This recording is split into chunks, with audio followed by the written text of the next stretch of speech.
I'm here with Dr. Geoffrey Sherman. We're at IUPUI, and we're going to talk to you today about preparing students for a career longevity amid all this uncertainty that we're all facing right now. And we're going to do it with design thinking. So, what kind of world are we preparing students for? Right now, technology is changing rapidly. You've got things like current cryptocurrencies, the changes in technology when it comes to computers and to internet and speed of things, information and data overload, right? When you've got people on your devices all the time, all the messy challenges that are out there lead to project based work on cross department teams in organizations.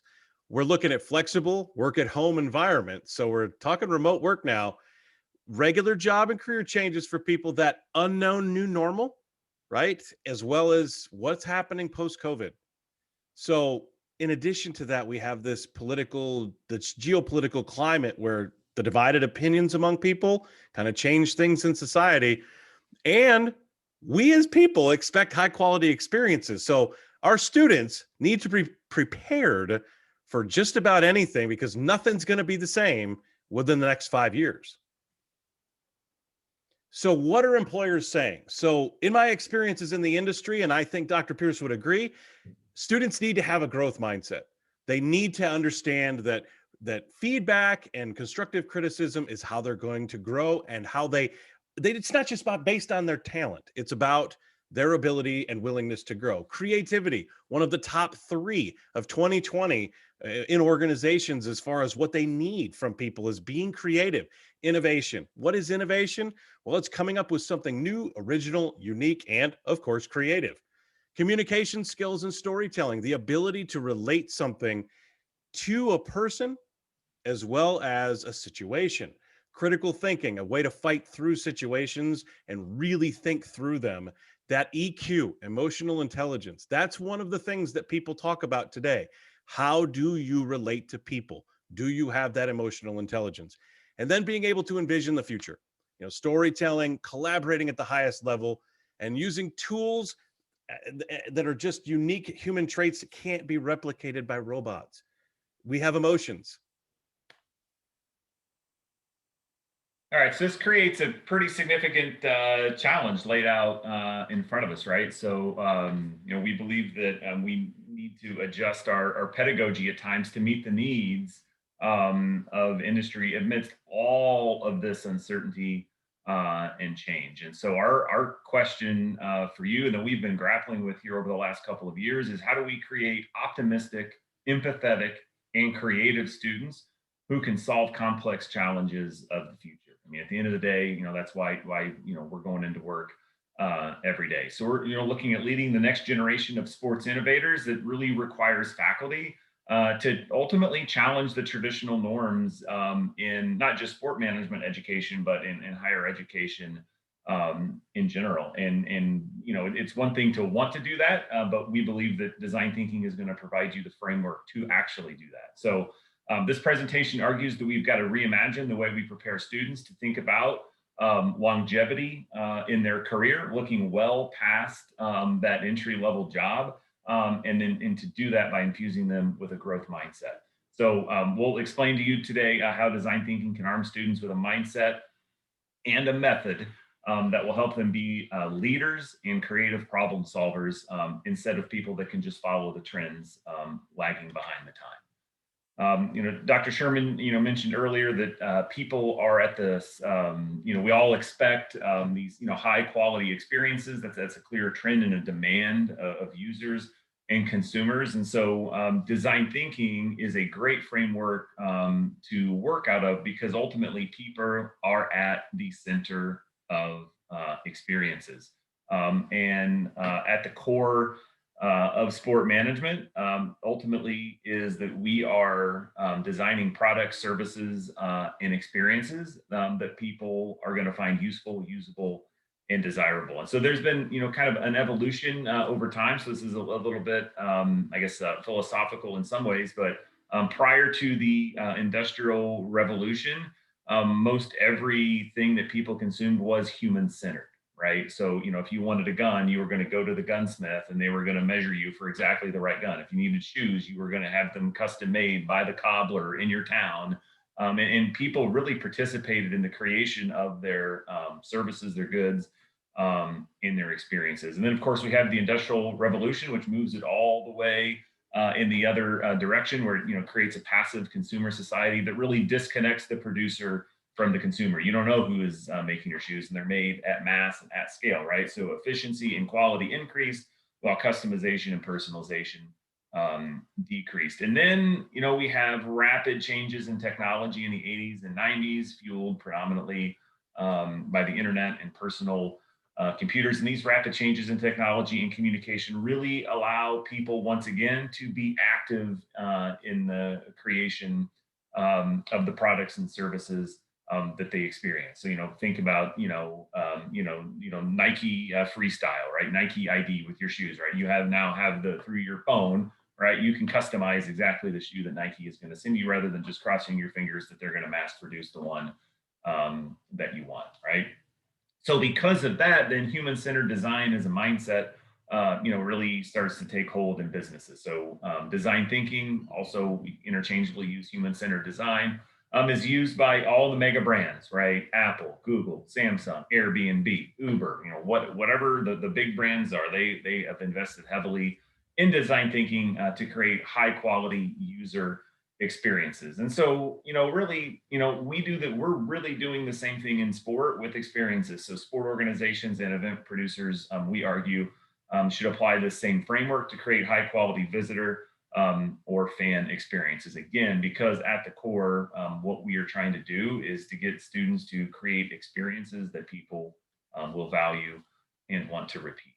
All right, so design thinking is a human centered approach to creative problem solving that helps us break free from traditional constraints to explore problems and find solutions. So, one question I get, quite a bit is, well, when can you apply design thinking? Like, when is the right time and space? Well, really, it can be applied anytime that innovation or thinking differently is needed or required to challenge the traditional assumptions, and ultimately to redefine problems, to ask them in a way that can lead to better solutions, right? So my favorite quote is, if you want better solutions, you've got to ask better questions. So we live in a world that's full of system and processes and structure and policy and procedure, and there's all these defined constraints and structure. So in a system that's full of that, design thinking helps problem solvers break free from that and consider the people that are actually inside the structure, right? So it's a very empathetic, people-centered approach to consider the people that are actually living and operating inside that structure. And out of that then comes new products, services, and experiences. So as you can see here, empathy is at the core of design thinking and really helps us understand the complexity of users' lives, right? It lets us see how problems are interconnected, and how people are impacted by this structure. It helps us consider the challenges as they face, the pain points they have, how they interact with other people, what matters to them most, how they think and feel. And ultimately, kind of the pure gold of design thinking is to identify their unfulfilled and even sometimes unarticulated needs. All right. So design thinking really thrives and is a great model to introduce students so they can go out and solve problems when we need to put people at the center of decisions, right? Not processes and not organizations, but the actual people. When we need to uncover needs and understand value proposition. At the end of the day, at the heart of strategic management or marketing truly resides this design thinking process to uncover and understand value proposition for users. When we have a lot of disparate information that we need to make sense of, right? That when we've done research, we've done a bunch of interviews, and we need to figure out what all of it means. Design thinking provides us a clear framework to do that. Maybe when we need to see the big picture and how problems might be related, cause and effect, those types of things. When we need to experiment until we find the right solutions. It's great for getting people from different backgrounds to collaborate and work together. When we find ourselves in a situation where we need to imagine where we are now, but we want to imagine, something that is better in the future. It's great for coping with change, rapid change in the market, which is what we're experiencing right now. And then ultimately, as a very qualitative approach, it can help us solve problems that data can't solve. So we're going to walk you through quickly the design thinking process that we roll out in class. We use what's called the double diamond. It's a 4-phased approach: discover, define, develop, and deliver. But you see 2 basic components to this. You see the problem space on the left, and then you see the solution space on the right.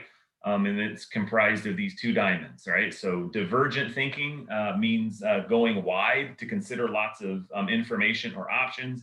And then the converging or the convergent thinking is when you narrow down to make a decision. So when we start the process, there's things we don't know. There's our existing situation, and at the end, we're trying to get to be what would be the preferred situation. And then in the middle of this process sits the what we call the crux, which is the decisive pivotal point. It's the difficult problem. It's that unresolved question that needs to be solved. So our first phase is the discover phase. It's predominantly a research phase, right? So it is going wide to gather as much information as we can. So really all types of research are considered here. So it might be from media accounts, it might be from peer-reviewed publications, we might talk to subject matter experts, but really at the heart of it, it's a very ethnographic, contextual inquiry-based approach using observation and interviews.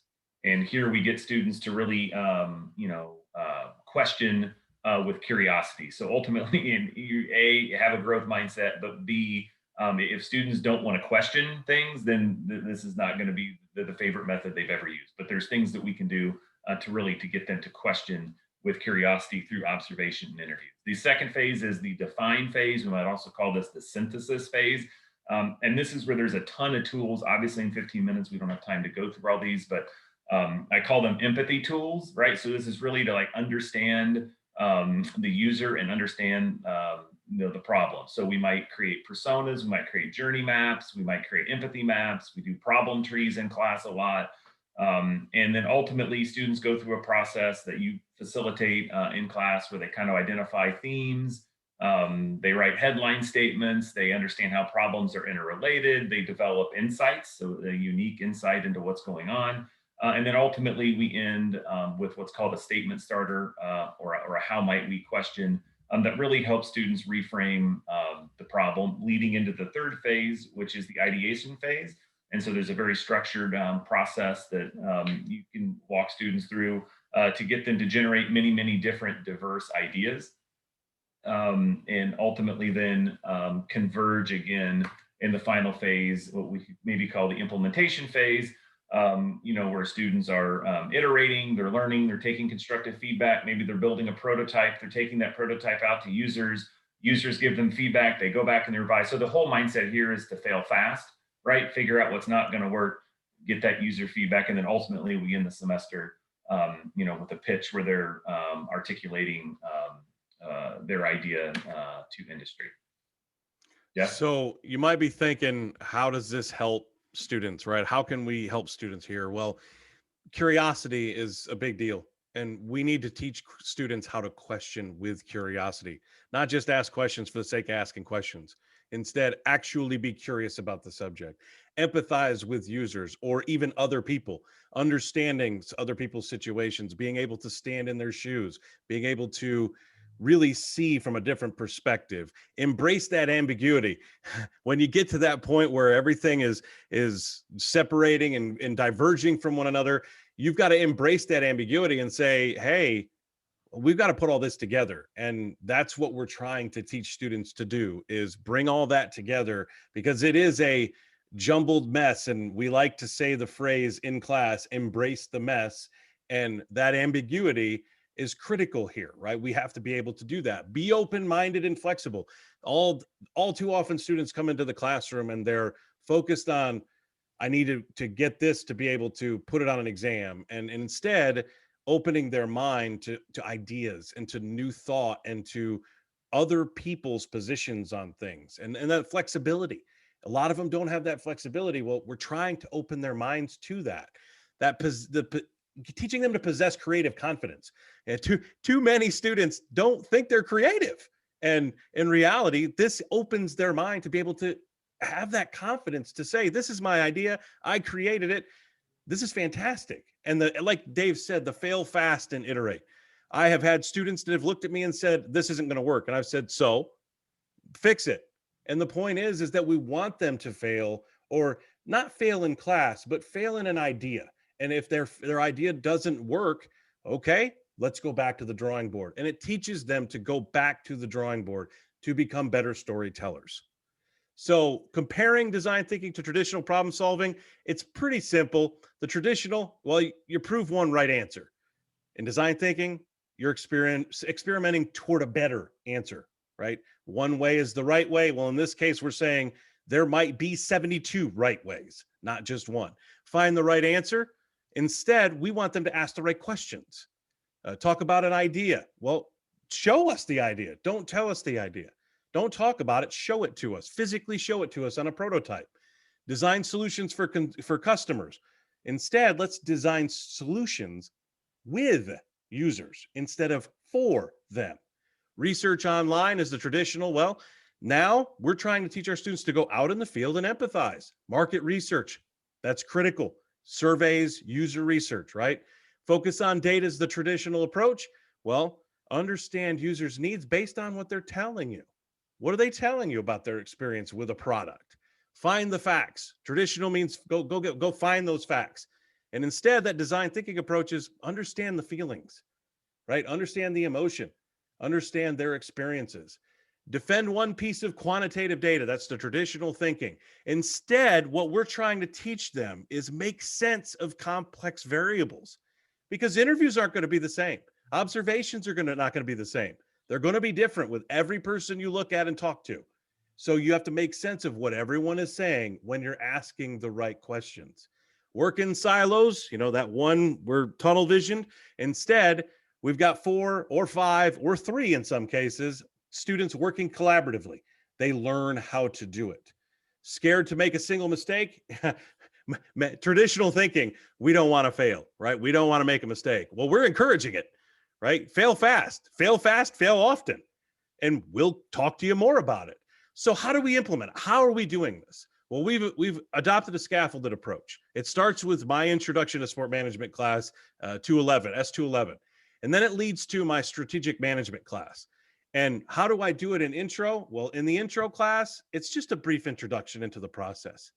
But then I get into the management class, the strategy class, and that's getting them to actually understand the process. So introducing, then understanding, and then it leads to Dave's capstone, where they actually apply to an industry partner. So in 332, past research and class projects, they become our case studies. And we practice interviews. They go out and observe people, but they're not doing it for a client. They're doing it for me, and they're doing it for their own understanding and curiosity.